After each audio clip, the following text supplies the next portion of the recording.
Oula, vous vous dites par-ci par-là, ça devient technique. Qu'est-ce une cariatide? Hop, petit Robert, page 317.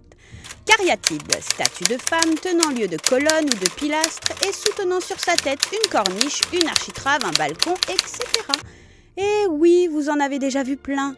Paris en compte près de 500, difficile de passer à côté, mais vous ignoriez simplement que ça s'appelait comme ça, voilà. Mais revenons à nos moutons, car mon but n'est pas de vous donner un cours de sémantique, alors pourquoi me prend-il l'envie subite de parler cariatide? Eh bien pour celle de la rue Turbigo. Et à cela, plusieurs raisons.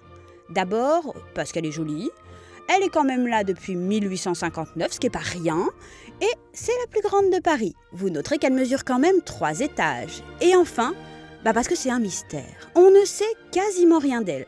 Ses ailes d'ange et le brin de myrte dans sa main gauche nous laisseraient évoquer une déesse grecque, tandis que son habit drapé et sa bourse élégante nous ramènent indubitablement à la collection Printemps-été Second Empire, très en vogue à l'époque. De plus, les cariatides vont généralement par paire, mais elle n'a pas de copine, elle est toute seule, et en pied, ce qui est également très rare. Un peu désappointés par tout cet imbroglio, les Parisiens furent bien en peine de la nommer.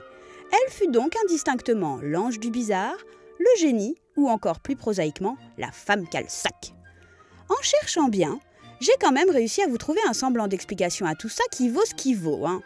Selon Raymond Queneau, cette cariatide serait l'hommage d'un homme ayant gagné beaucoup d'argent à la loterie après avoir suivi les conseils d'un ange vu en rêve.